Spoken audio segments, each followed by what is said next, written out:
Welcome to the Lakers Nightcap. This is your host, Joe Soro.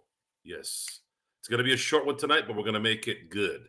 For those of you who are going to have a drink with me, I'm not going to go with the usual Tito's tonight on the rocks. I'm going to go with old reliable Jack Daniel's Honey Jack. This is my party drink with the boys and the crew, and you're all included in that crew. So salute everyone. The Lakers played a highly entertaining game tonight, folks. I mean, as entertaining as it could get for a Friday night. And I can't say, I don't know, I felt like a proud father tonight. I was impressed. I was happy. I was proud of the Lakers. They played with a lot of grit. They played with a lot of determination. And I would say we've been hard on this team, and in a lot of cases, rightfully so. But I felt like for the first time this year that I felt like I was proud of the team. I really do. And there's no other way to look at it at this point. I know that the ending here for this season doesn't look very good for us and promising. However, it was that first moment where I felt just very, very, very proud of the team. I thought they showed everything that they could show, not only in terms of sustaining, not in terms of making shots when you need to, and of course, making sure you were clutch in the end as well, even though you were starting to lose a little bit towards the end there. I think they were down by 6 at some point after the 4-point play by Dame Lillard. So that, to me, puts them in that category for the first time this year. I really felt like I was proud to be a viewer of this particular season, and you have to give them that credit at this point. If they can show this the rest of the year, hopefully AD's not completely torn in terms of the shoulder. If it's just a stinger, if it's just something that's been aggravated, hopefully maybe he takes a couple of days off with LeBron coming back, maybe for the Minnesota game. And then we can kind of continue from there. Daniel, I wouldn't go that far. I wouldn't go that far. But there is a little bit of positiveness in this situation. It's just that we're probably going to have to wait till the offseason to probably get certain things put together to where maybe they might be able to right the ship for next year. But that's details probably for once the season's over. We'll chime in every now and then and discuss it on the shows. But right now, I do want to talk about the game. Looking at the stats, D'Angelo, in my opinion, had his best game in his NBA career. Obviously, his Laker career. I thought he was as good as any star in the league tonight. And this is his capability. This is the kind of skill set he has, and it's nice to see it because you don't feel like there's wasted talent there. I felt for years now that D'Angelo was wasted talent, and what's that?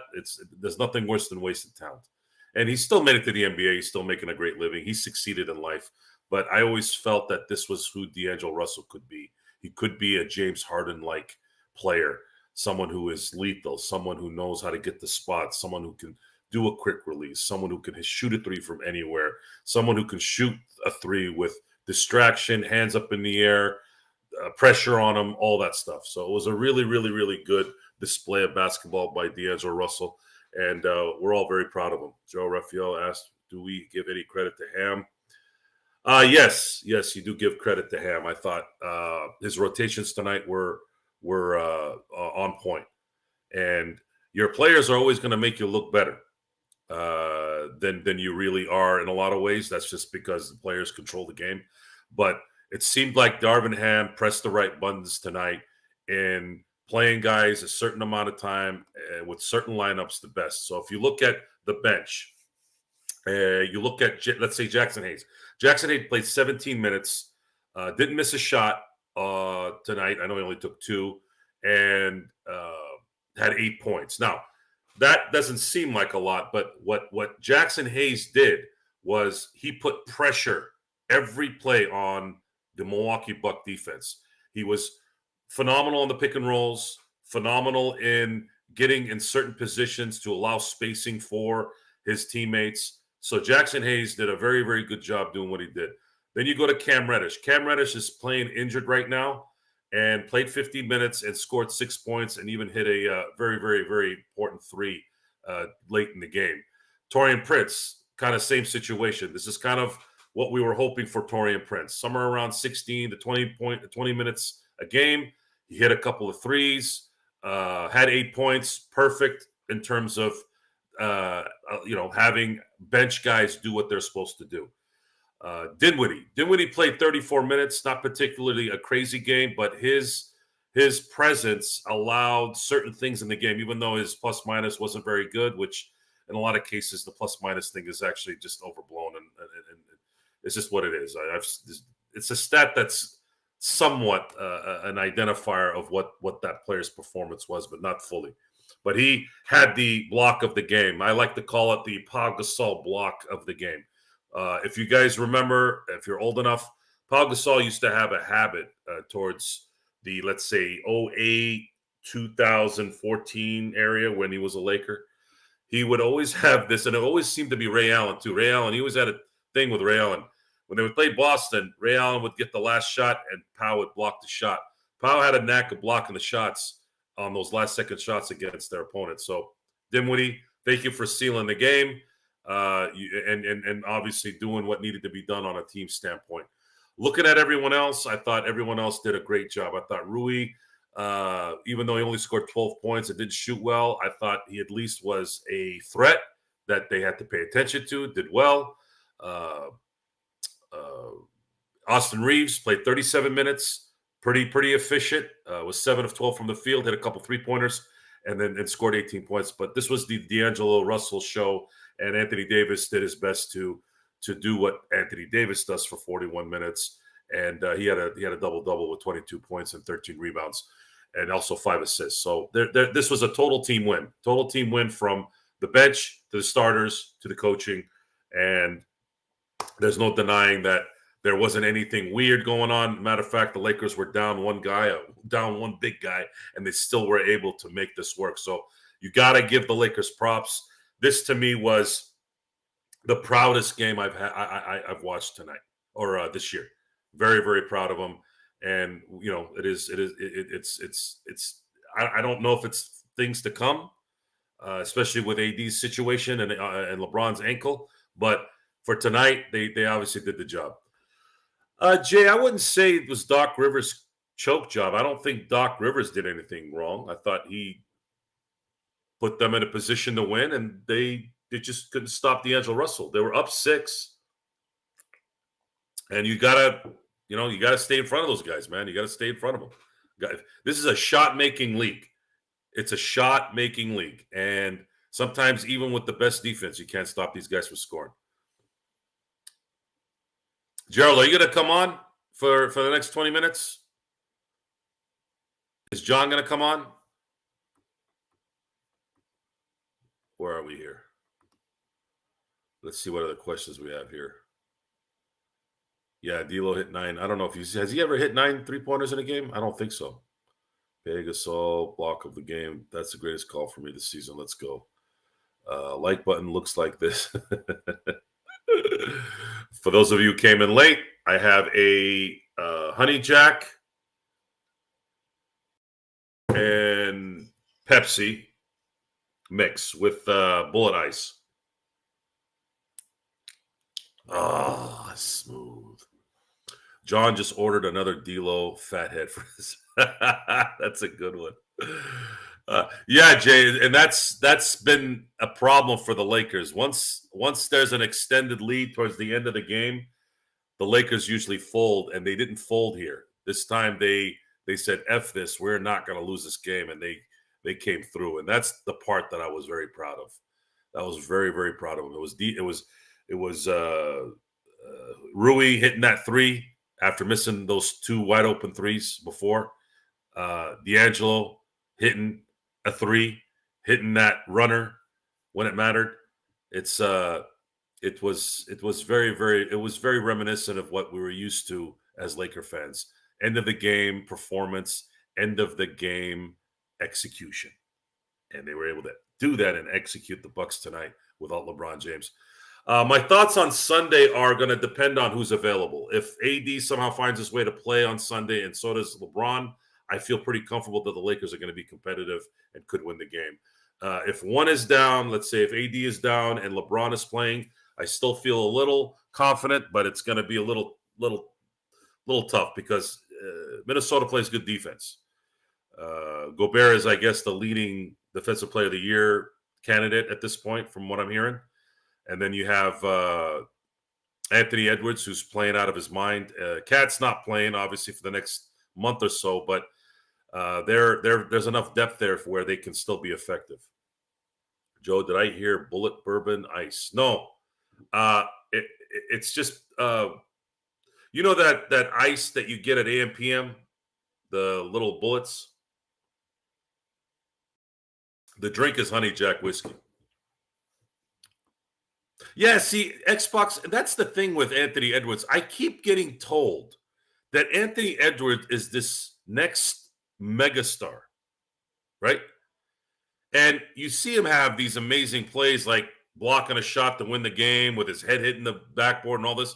And then I watch him play the Lakers, and I sometimes don't even remember if he's on the floor. So I need the whomever is trying to pump up Anthony Edwards as this next Jordan, LeBron type. I think you guys need to tranquilo. Like calm down for a second, because I'm not seeing it. I'm not seeing it yet. Is Anthony Edwards the one telling everyone he's going to be a next megastar? Because if that's the case, then that's not sounding pretty good. A star doesn't need to tell people he's going to be a megastar. He just is. I don't know if he's overrated. People have overrated him, but I don't know if he's overrated. Overrated for a first overall pick? That's to be determined. But stop telling me that this guy is the next guy when I don't see it. And we've seen a lot of basketball in our time. I don't know if it's going to work. So Intel, this is coming from I heard it. This is coming from the league, and the reason why this is happening, and this is the stuff that drives me nuts, is because Minnesota is winning, and Rudy Gobert has what we call the Defensive Player of the Year stats, rebounds and blocks, instead of what effectiveness he actually has that doesn't have to be stat heavy. Because I actually think, well, I thought AD was number one about 3 weeks ago, but I feel like it's kind of dampered down after what Jokic and Sabonis did to him the last few weeks. I'm actually, to me, Victor Wembanyama is the best defender in the league this year, but he's not going to get a sniff of it because the Spurs stink. I thought that award was for individuals. I didn't know this was tied to a team thing. I don't understand the voting process in that. It doesn't make any sense to me. To me, the best defender is Victor Wembanyama at this point. That's just my opinion. And they're not going to give it to him because he's a rookie. They're not going to give it to him because he's not a bad team. What is the relevance there? That was good, Kurt. That was good. That was the second best block of the night. It was the best block of the night until Spencer Dinwiddie closed the game with his block over on Dame. So again, salute to Dinwiddie. We've been hard on him a little bit here since he's been on the team, but made up a lot of negatives here tonight. Yes, Xbox, he does. He does deserve it. He's been the best defender in the league. People are scared to go to the basket with him. If he's upright and has any distance on you, he's going to block the shot. What more of a defensive player of the year do you want that to be? What? Alan, that is true. Dame is much worse than I even anticipated. Dame does not play any defense at all. It's almost comical how bad his defense is. But I'm not going to put that on why the Milwaukee Bucks lost. Look, at the end of the day, this is an offensive-heavy league, and It's just what it is. I think you can choose to be aggressive, but you have to be aggressive without physical aggressiveness. How does that make any sense, right? Well, the aggressiveness is you got to be able to learn timing better. You got to be able to learn how the ball bounces from the backboard if you want to get rebounds. Like you got to kind of go next level finesse type stuff that Dennis Rodman used to do back in the day, minus the hip thrust type stuff that he did, which is hard. It's tough. You know, I actually I had a discussion with someone a few months back about how Dennis Rodman wouldn't have a career in today's NBA for two reasons. Number one, he can't score outside that little circle to save his life, and he wouldn't have been able to be physical or mentally into somebody's head to the point where it would be allowed. I mean, you have it with like you've got dirty players like Grayson Allen, like that type of player, but it's not. It's still somewhat kind of standoffish. Whereas Dennis Rodman was obnoxious. Like he would grab your ass and do that stuff. I don't think they can. They're not going to do that these days. There's no way that a guy is a number one player and they even win winning MVP. If that's basketball, I'm done. I know we keep saying would be done. Yeah, Intel, thanks for that stat line. Pat Bev looked like the horse's ass and the soiled toilet paper that he is. And it was nice to see D'Angelo Russell not only cap his ass almost on every play, but also talk smack to his ass on every play that he scored on him. Hola, ¿cómo estás? Bien, ¿y tú, Darren? Pat Bev just runs his mouth. I'm sure he wanted to give D'Lo a raise tonight. Did he talk a lot of smack tonight? Because he was getting burned too much to be talking smack. I don't think he had enough time to talk because he was getting burned so much. Yeah, labeled as a good defender. Yeah, if you want to imagine that birds use their talons to fly, sure, you can go ahead and believe that, and so can he. Yeah, Sean. Pat Bev was a very, very nice traffic cone tonight, and we want to thank him. Here, Pat Bev, I don't say this a lot to you. I want to say thank you tonight for the bagels in every category except minutes played. I believe he had, let's see here. Let's see if he had bagels throughout the entire game. Let's look here. Patrick Bev. He had, yes, he had bagels in every statistical category. 0 rebounds, 0 assists, 0 steals, 0 blocks, and 0 points. Pat Bev, we salute you. And salute to you for sucking the ass we've always known you sucked.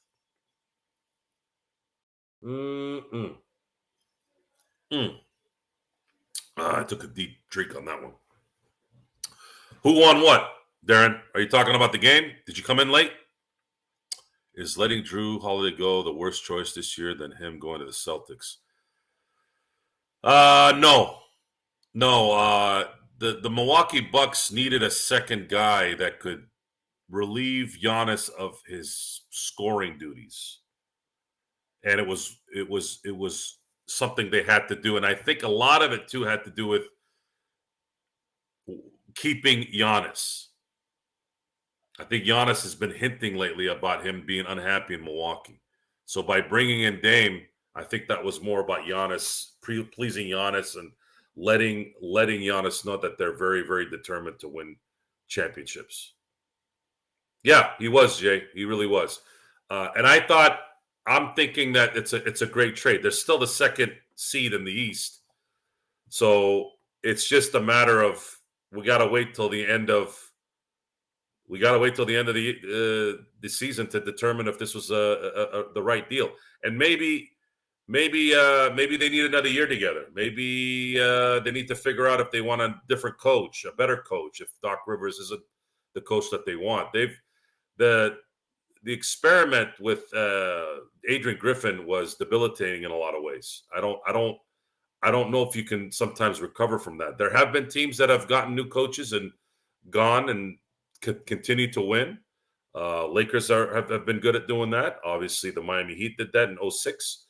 So it's possible that there could be a green in their future with the Bucks, and I'm going to be supporting the Milwaukee Bucks as much as I can because we have to make sure, or I should say, we need to be cheering for any team to knock off the Celtics because the Celtics could get lucky in this particular run. They could get lucky in that they won't have any resistance in the East, unless, of course, Miami starts playing like Miami does usually in the playoffs. But I'm not going to depend on that again. But Milwaukee, Cleveland are really the only teams at the moment that could pose a threat to the Celtics. Cleveland, probably not, but there is something there that's brewing. The Milwaukee Bucks really are the only team that could probably do something against the Celtics if they play right. But right now, if it's how it is now, everything points to the Celtics getting to the finals, which means the Lakers kingdom, Lakers fandom could be big Denver Nuggets fans here very, very, very soon. Hey, G, what's up? What's up? Congratulations on the victory to everyone out there. Lakers win. Who's the other threat, Frank?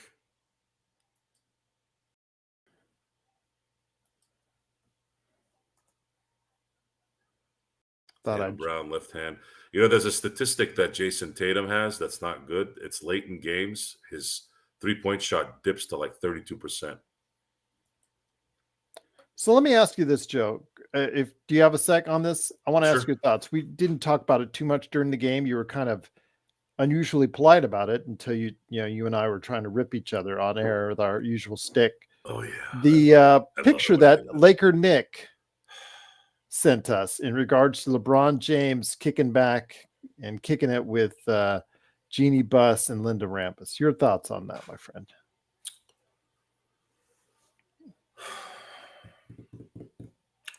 Well, Dr. Buss and Magic Johnson used to hang out. Okay. But it's easier to tolerate that when you're winning. Okay. I'm just asking because I will say I don't know how I feel about it. Well, I will say this. That only adds more fuel to the fact that the Lakers are likely going to extend LeBron James this summer.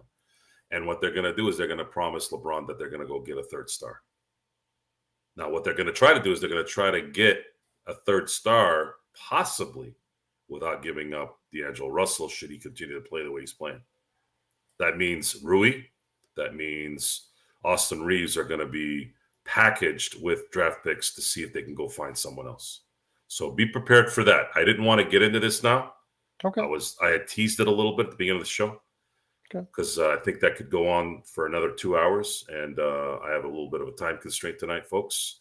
Yes, folks, I do love you, and I love doing the shows, but I do have other people that like my company, and this is one of those nights where I will be entertaining guests. They are waiting for me here shortly. I will make it up to you all, though. I will make it up to you all in either a morning Joe or a off day type show situation. What I think we need to do, Gerald, is I think we need to talk to the audience and really get an idea of the best time to have shows sometimes on non-game days so that we can get the full gamut here. Although our sometimes our schedules do not always align with the audiences. You must admit that. It is. And because we have people in Australia, we have people in the Philippines, we have people on the East Coast, we have people in the Mountain Time Zone. And of course, here on the West Coast, soon, we're going to have daylight savings on Sunday, which means the day is going to be extended by an hour. Now, the good thing about that is it's going to be light much longer during the day, which is what I prefer. Okay. So as far as your question about Jeannie and the Kumbaya moment with LeBron James, everything is pointing to the fact that the Lakers are probably going to retain LeBron James in the offseason, and they're going to try to get one more guy to help this team. Now, can they do it without letting Can they do it without losing D'Angelo Russell? Should he continue to play like this? That's going to be the question. Can they do it with AD and LeBron sucking up over $100 million at the cap? They're going to have to. They're going to have to. But Well, that's that means not. you That's better get ready to pay a lot. It's possible. In it's possible. Let's tell Jeannie to get ready. Let's use the Denver Nuggets as an example. So I'm going to pull up the Denver Nuggets salary situation, okay, so that we understand that this is not just a Laker issue or a Laker question.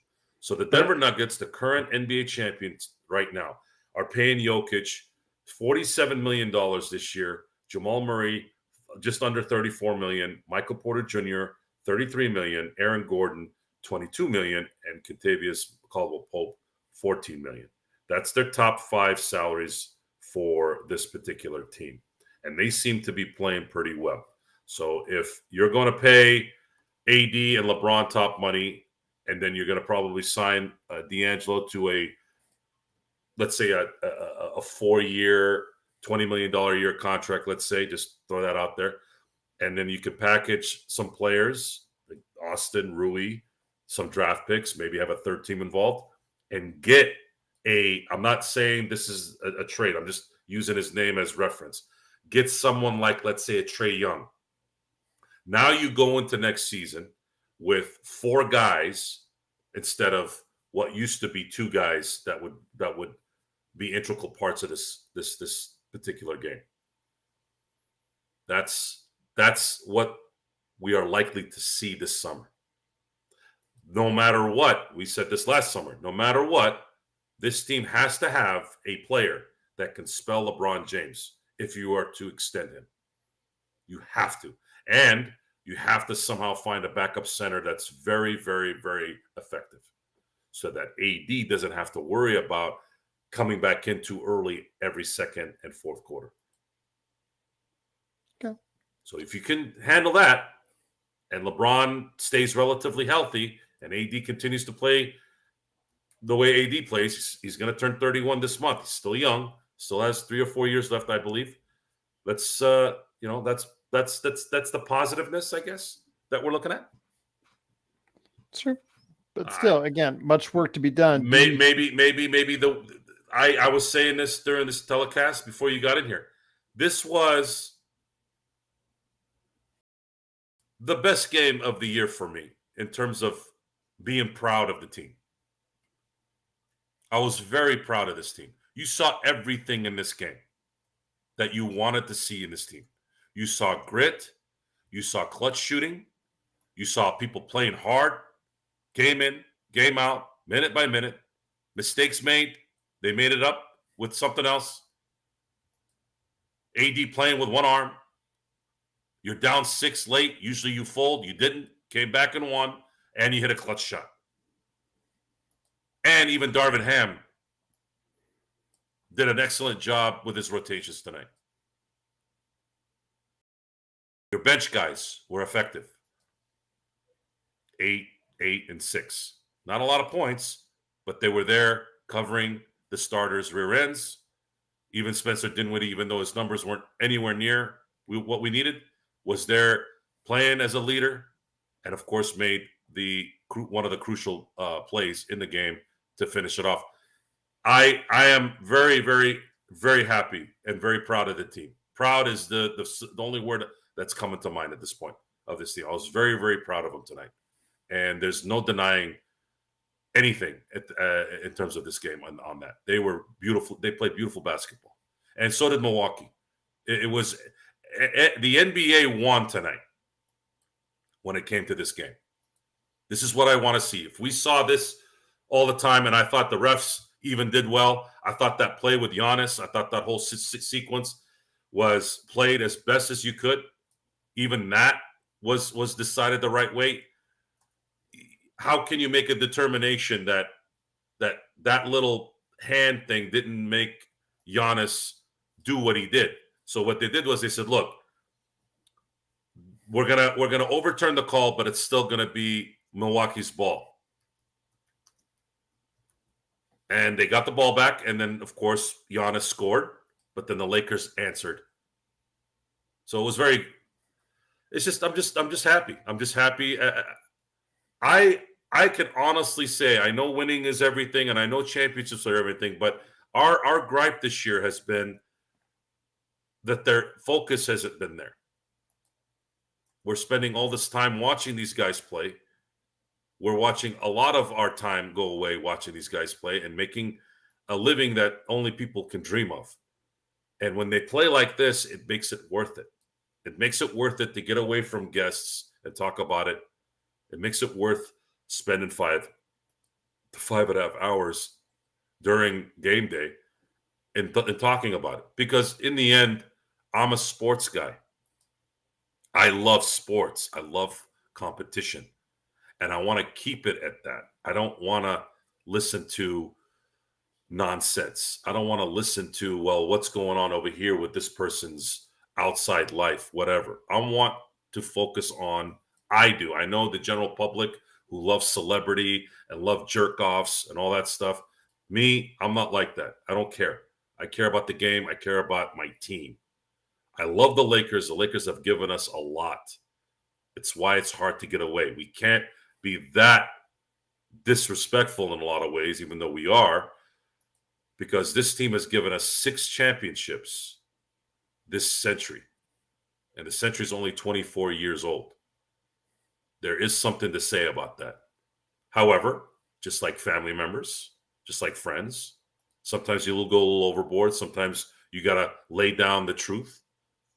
But we're not going to go anywhere as long as you do this, as long as you give a crap. If you start to play like Jerry Reinsdorf owns a team or the clown in Oakland for the A's, yeah, then you have every right to say, you know what? If you don't give a crap, I don't give a crap. Sayonara. And with that, I want to thank everyone for being here for this short Lakers nightcap. Gerald, thank you for being here for the short version. But I will make up for it. I promise I will make up for it. I don't know when, sometime in the next week. I will make up for it. Intel, I'm going to give you some shots where you don't have to pay, but I will take some shots where you do pay because that helps Gerald pay the bills. And then at that point, we'll discuss other options as well, because I think that's going to start getting interesting. I see this guy tomorrow live. I see him tomorrow. We're going to see each other. He and I, for the first time. Here. I'll post it on Lakers. I'll post it on our social media. Touch my hand. There you go. See? There you go. There you go. Good. All right, there you go. So maybe God help us all. Well, we'll take a picture and we'll post it on here. We'll take a picture, post it on here, so you guys know we're not BSing. But anyways, tonight, again, thank you for being here tonight. Lakers win, baby, 123-122 at the hands of beautiful basketball. And, of course, D'Angelo Russell having a career night with the game-winning shot, as well as Spencer Dinwiddie's game blocking shot of the night. Thank you, everyone from Australia to England to the Philippines to Vegas to the East Coast to the West Coast to the Central Coast. Have a great evening. Enjoy your night. Stay safe. Don't drink and drive. And we will. Well, what's my tagline? I'm going to stick with that one. I was going to go another way, but I do like. Until next time. We'll see you next time.